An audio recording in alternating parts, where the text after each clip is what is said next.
မင်္ဂလာပါဒီကနေ့ပြတာပေးမိကားလေးကတော့ Robin Hood ဆိုတဲ့နာမည်ကြီးကားကောင်းတစ်ကားပါဇလန်းလေးရဲ့အစမှာတော့မိဘမဲ့ကျောင်းကစားပါတယ်မိဘမဲ့ကျောင်းကကလေးတွေရဲ့အလှငွေတွေကိုအာနာပိုင်တွေကနာမည်ကောင်းရဖို့ဗန်းပြပြီးတကယ်မလူကြတာပါဒါကိုဒီမခံနိုင်တော့မိဘမဲ့ကလေးကသူတို့ရဲ့ရပိုင်ခွင့်တွေအတွက်ပြန်လည်တိုက်ခိုက်မိလို့ဆုံးဖြတ်တယ်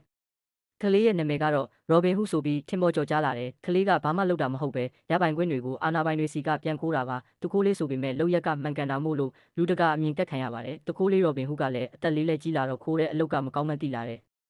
ဒါကြောင့် Robin Hood ကကြီးလာရင်သူ့လိုမိဘမဲ့ကလေးတွေကိုပြန်ကြည့်ရှုစောင့်ရှောက်နိုင်ဖို့အလုပ်ဝင်လုပ်တယ်အလုပ်ကလည်းအဆင်မရှိတဲ့အလုပ်ပေမဲ့ white site မှာတော့ကမ္ဘာနံပါတ်1ဆိုပြီးနာမည်တစ်ခုရှိနေတာပါအလုပ်ကတော့လုံခြုံရေးပေးရတဲ့အလုပ်ပါတစ်ဖက်မှာတော့ထက်ဆိုတဲ့မိန်းကလေးကအလုပ်မှာအရေးချင်းကြောင့်မဟုတ်ပဲအဖေနာမည်နဲ့လေပေါ်ရောက်နေသူပါဒီလိုပြီးပြည့်စုံတဲ့ဘဝကိုညှင်းငွေ့နေပြီဖြစ်တဲ့ထက်ကသူ့ရဲ့ထက်မြက်မှုတွေအတွက်အိန္ဒိယသွားခြင်းသူပါအဖေကတော့သမီးထက်ကတော့နာမည်နှင်းလိုက်အောင်ထက်မြက်မှုမရှိတာမို့လို့စိုးရိမ်နေရပါတယ်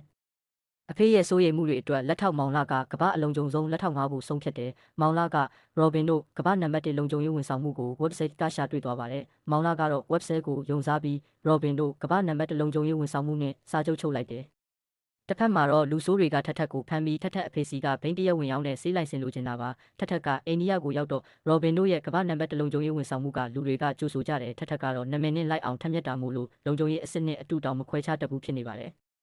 မောင်လာကတော့ရိပ်မိပေမဲ့ Robin ကဖြောင်းဖျလိုက်ပါပြီထက်ကလူဆိုးတွေအပိုင်စီးထားတဲ့ရွာမှာရှိနေတဲ့အဖိုးကိုတွားတွေ့ချင်နေသူပါ Robin ကလည်းတွေ့ချင်တွေ့ရမှာပေါ့ဆိုပြီးလူဆိုးရွာမှမသိပဲထက်ရဲ့အဖိုးဖြစ်သူစီလာခဲ့ပါပြီရွာထဲဝင်တာနဲ့လူတွေလေပေါ်ပြန်နေတာတွေ့ပြီးဘေးကျွတ်အောင်ထွက်ပြေးခဲ့ရပါတယ်ပြေးနေတဲ့ Robin တို့ကိုလည်းလူဆိုးတွေကဘေးကျွတ်အောင်လိုက်တယ်အဲ့လိုနဲ့ Robin နဲ့လူဆိုးတို့ကစိန်ပြေးလိုက်တန်းဆုံနေကြပါပြီလူဆိုးတွေက Robin တို့ကိုမိသွားပါတယ်Robin တို့ကစိန်ပြေးလိုက်တန်းကစားနည်းအတိုင်းမိသွားတာကိုပြန်မိသွားတာကိုပြန်မလိုက်တော့ပါစိန်ပြေးလိုက်တိုင်းရှုံးသွားလို့ရှုံးမဲနေတဲ့ Robin ကလူဆိုးတွေကိုပညာပြပါတယ်လူဆိုးတွေကလည်းကြောက်ပြီး Robin တို့ကိုခဏတာလွတ်ပေးလိုက်ပါပြီ Robin ကတော့မိဘမဲ့ကလေးတွေကိုပြန်လဲစောင့်ရှောက်ချင်သူပါအဲ့လိုစောင့်ရှောက်ဖို့ကပတ်စံလိုတာမို့လို့ရွာမှာနေရင်လူဆိုးတွေစီကပါပတ်စံညစ်ပါတယ်လူဆိုးတွေကနောက်ဆုံးတော့လူဆိုးပြီးမင်းသားမနိုင်တော့မင်းသားမိသားစုကိုဒုက္ခဆက်ပေးပါပြီRobin ရဲ့မိသားစုကမိဘမဲ့ကျောင်းကကလေးတွေပါ Robin ကလည်းလူဆိုးတွေကလွန်သွားပြီဆိုပြီးအမှုပိတ်နေခဲ့တဲ့ရဲတွေဖမ်းကျင်တဲ့ Robin Hood အမှုကိုပြန်ဖော်ပါတယ်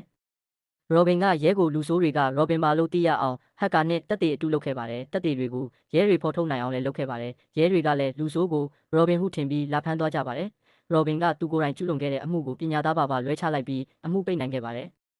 ထက်ကလည်း Robin ကိုလူဆိုးတွေနဲ့စိန်ပြေးလိုက်တိုင်းစော့ကလေးကသဘောကျနေခဲ့တာပါထက်နဲ့ Robin တို့လည်းပေါင်းဖက်သွားပါပြီဒီကားလေးမှာပေးသွားတဲ့တင်ငန်းစာကတော့လူဆိုးကအဖမ်းခံလိုက်ရပေမဲ့ကဘာပေါ်မှာလူကောင်းတွေရှိတယ်လို့လူဆိုးတွေကလည်းရှိနေအောင်ပါ